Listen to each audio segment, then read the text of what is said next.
बिस्मिल्लाहिर्रहमानिर्रहीम। अस्सलामु अलैकुम। ख्वाजा गरीब नवाज रहमतुल्लाह अलैह की दरगाह को भारत के बादशाह औरंगजेब आलमगीर ने तोड़ने का इरादा किया था। दोस्तों, मेरे अजीज दोस्तों, आप सभी का प्यार और साथ ही हमारी सबसे बड़ी ताकत है। अगर आपने अब तक हमारा चैनल सब्सक्राइब नहीं किया है तो कृपया अभी कर लें। आपका एक सब्सक्रिप्शन हमारे हौसले को कई गुना बढ़ा देता है। अगर वीडियो पसंद आए तो दिल से लाइक करें और अपने चाहने वालों के साथ जरूर शेयर करें ताकि इस्लामिक जानकारी सब तक पहुंच सके। मुसलमानों ने भारत पर तकरीबन 700 से 800 साल तक हुकूमत की और इस दौरान दर्जनों बादशाह आए। हर बादशाह की अपनी भाषा, अपना अंदाज और हुकूमत का अपना तरीका था। लेकिन अगर सबसे ज्यादा किसी बादशाह का जिक्र होता है तो वह औरंगजेब आलमगीर रहमतुल्लाह अलैह का होता है। उनका किरदार और चरित्र इतिहास में बहुत ज्यादा विवादित और कंट्रोवर्शियल माना जाता है। बहुत से इतिहासकार उन्हें हिंदू विरोधी मानते हैं तो कुछ लोग उन्हें इंसाफ पसंद और नेक हुक्मरान कहते हैं। आपने सोशल मीडिया पर और अपने स्कूल के कोर्स में यह जरूर सुना होगा कि औरंगजेब ने बहुत से मंदिरों को तोड़ दिया था। उनके समर्थक यह दलील देते हैं कि इन मंदिरों में औरंगजेब के खिलाफ साजिशें होती थीं। इसीलिए औरंगजेब ने यह कदम उठाया। उन मंदिरों को गुस्से में भले ही तोड़ दिया गया था, लेकिन दोस्तों, आपको जानकर हैरानी होगी कि एक बार औरंगजेब आलमगीर एक दरगाह को तोड़ने के लिए निकल पड़े थे और वो दरगाह कोई और नहीं बल्कि भारत और दुनिया भर में मशहूर दरगाह ए अजमेर थी, जहां ख्वाजा गरीब नवाज रहमतुल्लाह अलैह का मजार मुबारक है। औरंगजेब आलमगीर ने इस दरगाह को तोड़ने का इरादा कर लिया था और दिल्ली से अजमेर इस दरगाह को गिराने के लिए पहुंच चुके थे। बादशाह औरंगजेब को बुजुर्गों के बारे में ये गलतफहमी थी कि मज़ारों पर जाने के बाद लोग उन्हें जिंदा समझने लगते हैं और उस वक्त पूरे मुल्क में लोग अल्लाह की इबादत को छोड़कर मज़ारों पर जाना और अल्लाह के अलावा मुल्क के अलग अलग मज़ारों पर मन्नतें मांगना शुरू कर चुके थे। इसी वजह से औरंगजेब आलमगीर रहमतुल्लाह अलैह को यह सब बुरा लगा।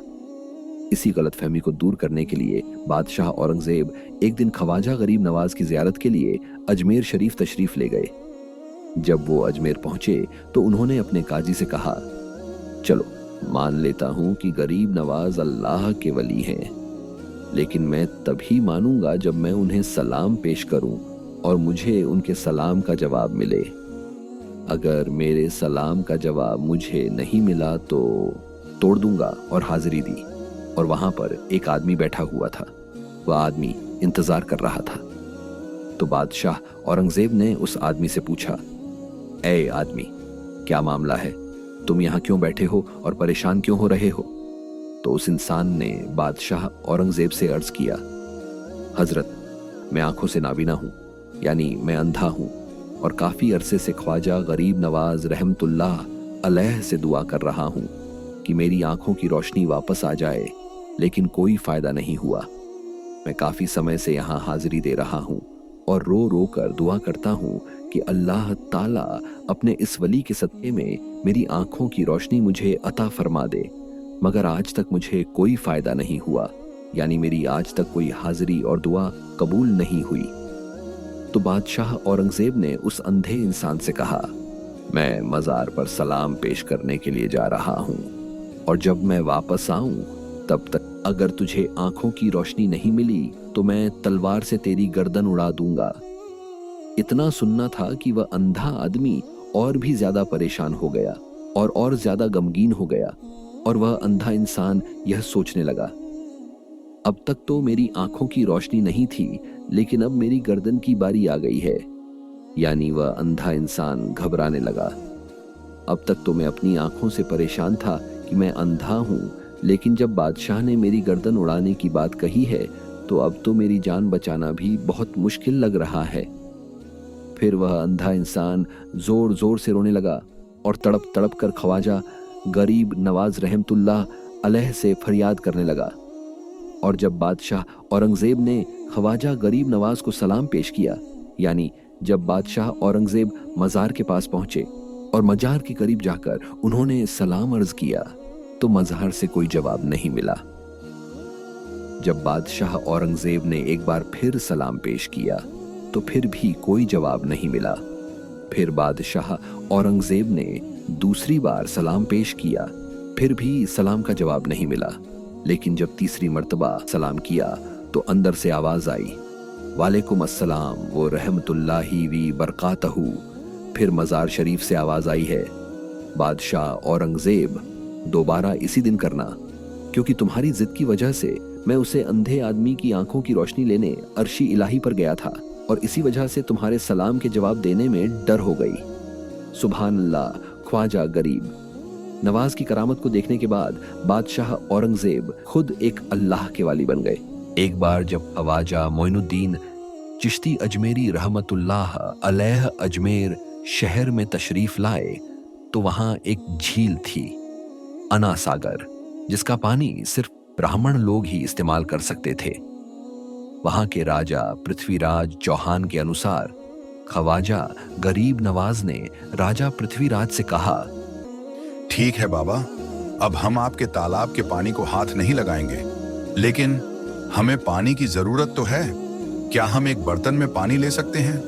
पृथ्वीराज ने सोचा, एक बर्तन पानी लेने में क्या हर्ज, मगर उसने शर्त लगा दी, ठीक है तुम ले सकते हो, लेकिन याद रखना तुम्हारा हाथ तालाब के पानी को छूना नहीं चाहिए।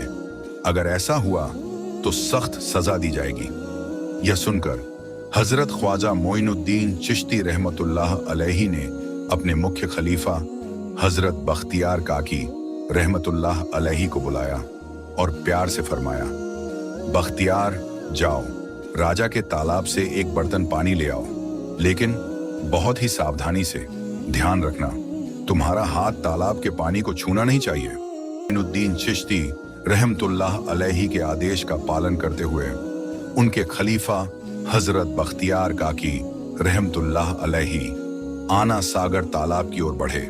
उनके कदमों में अद्भुत शांति थी और दिल में अल्लाह का अटूट यकीन। जैसे ही उन्होंने अपना बर्तन तालाब में डुबोया, लोग सांसें रोक कर देख रहे थे और तभी हुआ वो करिश्मा। बर्तन तालाब में डूबा मगर हाथ पानी को छू नहीं सका और फिर पूरा तालाब, पूरा आना सागर एक छोटे से बर्तन में समा गया। हाँ, पूरा का पूरा तालाब खाली हो गया। अब वहां बस सूखी रेत थी और पुरोहितों की आंखों के सामने उनका पवित्र तालाब मरुस्थल बन चुका था। पुरोहितों की चीख निकल गई, महाराज संकट है, भारी संकट है। घबराकर वो दौड़े पृथ्वीराज के पास और कांपती आवाज में बोले, महाराज वो दरवेश हमारे पूरे तालाब का पानी ले गया है। अब वहां एक भी बूंद पानी नहीं बची। अगर पानी नहीं होगा तो हम पापों का प्रायश्चित कैसे करेंगे?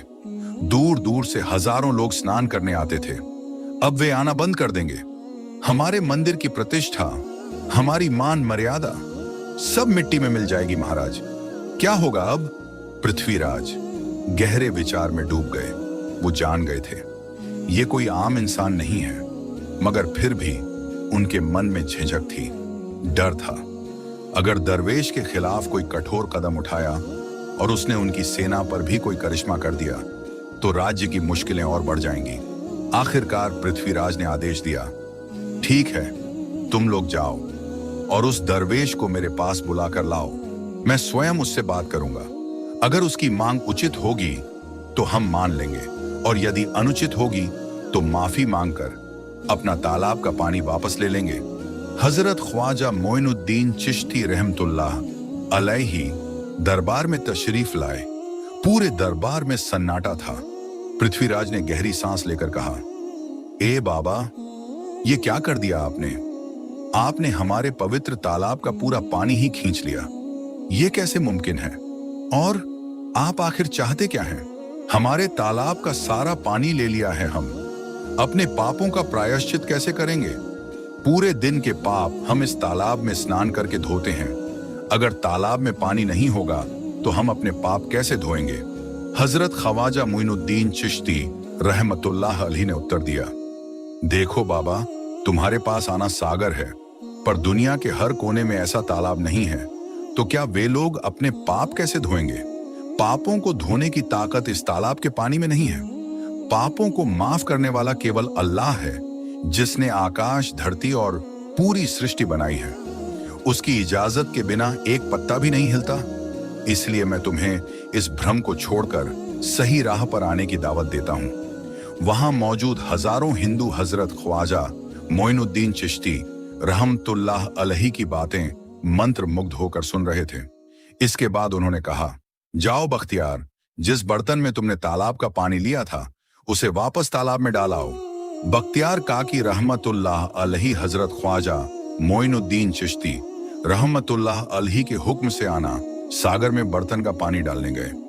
जैसे ही बर्तन का पानी तालाब में डाला, आना सागर फिर से पानी से लबालब भर गया। इस चमत्कार को देखकर वहां मौजूद कई हिंदुओं ने कलमा पढ़कर इस्लाम कबूल कर लिया। अल्लाहू अकबर। तो मेरे दोस्तों, ये शान होती है अल्लाह के वालियों की